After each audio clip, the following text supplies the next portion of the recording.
Alright, you lot, welcome back to Hey Scotty, show where I tackle your burning questions with a hefty dose of Yorkshire charm and a side order of no-nonsense honesty. Whether it's gaming controversies, accessibility debates, or just who biggest twonk in gaming world is this week, we've got it all. So sit tight, grab a brew, and let's dive in. But before we get started, don't forget to like, subscribe and all that bollocks. It helps the channel grow, and it lets me know that you want more of this madness. Alright, enough waffle, let's crack on.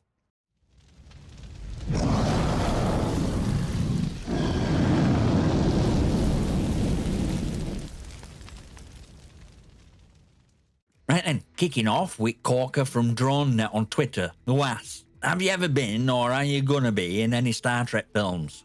Now mate, I appreciate flattery, but let's put that one to bed real quick. No, never have, never will. As much as I'd love to don uniform and throw out a dramatic engage, let's be honest, I'd end up typecast as grumpy Yorkshireman running replicators in 10 forward. Tea? Earl Grey? How about you make your own bloody brew, Captain? That said, it's always been a dream to see a Star Trek game that truly does justice to the franchise. I mean, sure, Star Trek Online has its moments, but let's face it, not exactly next generation of gaming, is it? We're long overdue for something that lets you sit in captain's chair and scream at your crew for crashing ship. Again, thanks for the question, DroneNet. Short and sweet, like me on a Monday morning before I've had my coffee. Right, this next one comes from Tonyist on YouTube, who says, here's a more serious gaming one that I've asked we our answer for. Is using VoiceAttack or similar program cheating? Mate, you've just opened a Pandora's box wrapped in a moral conundrum, sprinkled with spicy seasoning or online gaming debates. Let's break it down, shall we? On one hand, programs like VoiceAttack are absolute game changer for accessibility. Players who can't use a standard controller or keyboard and mouse can now map commands to the voice. It's brilliant, and frankly, it levels the playing field for a lot of people who'd otherwise be left out of gaming entirely. But here's where things get dodgy. VoiceAttack can also be used for macros. You know, automating actions like reload, aim and fire, all in one voice command. And that, my friend, can edge into the grey area of cheating. Picture it, you're in a multiplayer match, screaming your lungs out for your squad to cover you, while some muppet just whispering, kill 'em all, and letting software do work. Let's be honest though, gamers abuse accessibility features all the time. Colourblind filters being used to highlight enemy players better, guilty as charged. And let me tell you, I've just started using an adaptive controller myself. Absolute lifesaver for someone like me who plays one-handed.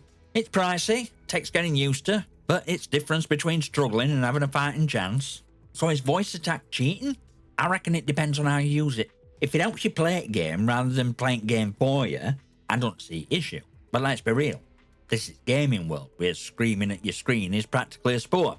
Do we really need more reason to yell? Thanks for the question, Tony. Brilliant topic.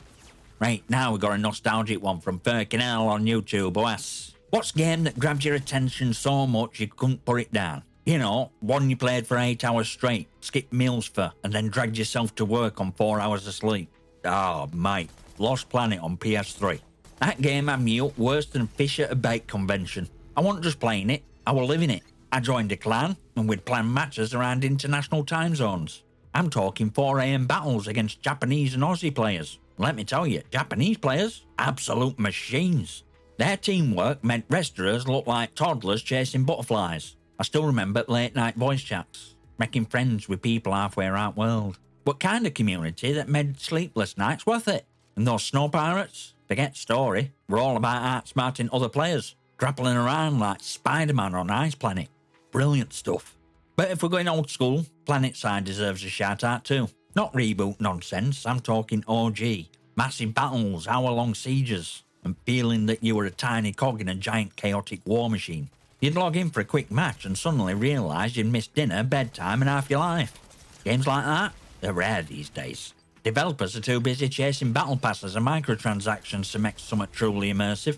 But hey, that's a rant for another day. Cheers for the question, Firkinell. Proper trip down memory lane, that one. Alright, this one's from Ages444 who asks, how do you like your games? Chaotic and fast or tactical and slow? Don't matter genre. Well, Ages, you're asking me to choose between a pint of lager and a dram of whiskey. Depends on mood, doesn't it? Let's break it down. If I'm playing something like Rainbow Six or Counter-Strike, it's all about slow tactical approach. Every corner could mean death, every step has to be calculated, and when you get that perfectly executed plan, bloody glorious. Of course, it's also a kind of game where one Muppet decides to Leroy Jenkins the way through the door and suddenly your carefully crafted strategy's gone to pot. But hey, that's part of the charm, right? On the flip side, when I want to switch my brain off and just go ham, games like X-Defiant or Fortnite hit spot, chaos, speed, and that dopamine rush of getting drop on some poor sod who thought they were safe.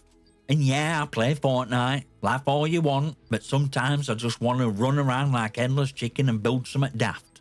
Hey, it's kicker. Classics get best of both worlds. Tectonic Hedgehog. I can sit on my sofa, zone out, and let muscle memory carry me through Green Hill Zone. Or I can ramp up challenge and aim for perfect run. That's right, kids. A game from 1991 still holds up better than half the garbage we get today. So yeah, I like both, but it all comes down to vibe at day. Tactical for when I want to flex grey matter, chaotic for when I want to unwind and let loose. Thanks for the question, Angels. Now, let's move on to a proper laugh. That's right, buckle up, folks, because your boy Ricky123 on YouTube has thrown a cracker in ring. He asks, what's your most accurate depiction of an average twonk? Oh, Ricky, you're really making me dig deep into archives of idiocy for this one. Right, so picture this. It's a Call of Duty lobby, late at night, and in struts quintessential twonk. He's probably about 14, but in his head he's Rambo reincarnated. His mic sounds like it was stolen from a 1999 dial-up modem. His voice cracks more than my knees on a cold morning.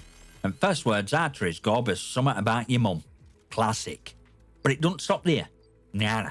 Twonk is king of unearned confidence. It's typed to sprint into firefight without a single thought in his head, get clobbered, and then scream at his teammates for not backing him up. Bro, where's team? Mate, we're over here playing objective while you're off cosplaying as cannon fodder. Then there's comment section twonk. Oh, my personal favourite. These are ones who think they're experts on game design because they've played a match or two. Game's broken, fix it now. Oh, I'm sorry, mate. Let me just call up devs and tell them to drop everything because some twonk on internet has spoken. It's truth, Ricky. Twonks are like weeds. They're everywhere. And they thrive on chaos. But it's silver lining. They're bloody entertaining. No beats baiting a twonk into a full-blown meltdown. Especially when they realise they're out of the depth. Great question, mate. Proper laugh, that one. Now let's move on to something a bit more serious. Because next up we got Pyro-Friendly Arsonist 9195 asking, Hey Scotty, what do you think of Marvel Rivals and upcoming Delta Force? Cheers for the question, Pyro. Let's start with Marvel Rivals.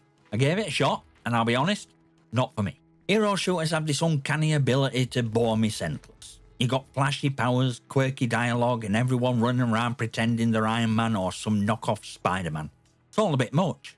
And before anyone pipes up with, but X-Defiant's a hero shooter, shut your gob, Twonks. X-Defiant's not a hero shooter. X-Defiant's about factions, not hero. Heroes have abilities. X-Defiant has equipment. There's a bloody difference. Now on to Delta Force, which, by the way, has dropped Orcott's subtitle, which is a relief, because that were a bit of a mouthful. Now here's the thing, it looks solid. It's got potential to scratch that old school Delta Force, but, and this is a big but, it doesn't support controllers natively, at least not right now. And we both know how much I need that. I tried to get into games that only work with a mouse and keyboard, and let's just say, I'm not exactly Steve fucking Jobs when it comes to that. Then there's SBMM. And you know how I feel about that. Skill-based matchmaking, in my opinion, is a joke.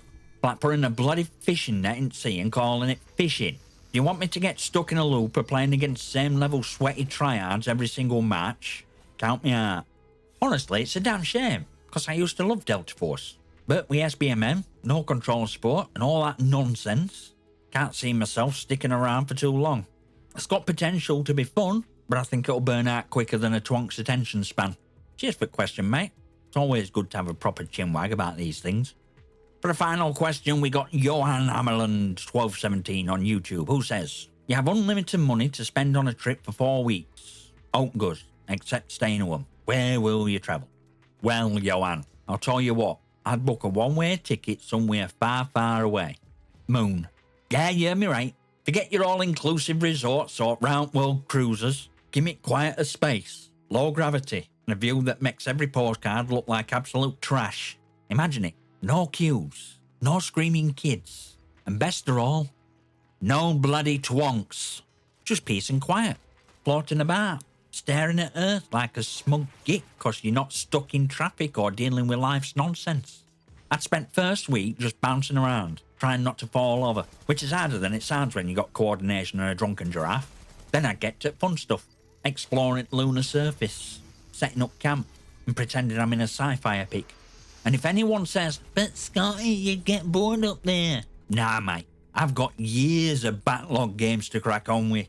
Imagine gaming up moon. Ultimate LAN party for one. Of course, that's small matter of, surviving, air, food, all that jazz. But with unlimited money, I'd at best minds to sort it out while I sit back and enjoy it view. So there you go, Johan. Moon. Peaceful, quiet, most importantly, it's 1,000,000 miles away from humanity. Thanks for the question, mate.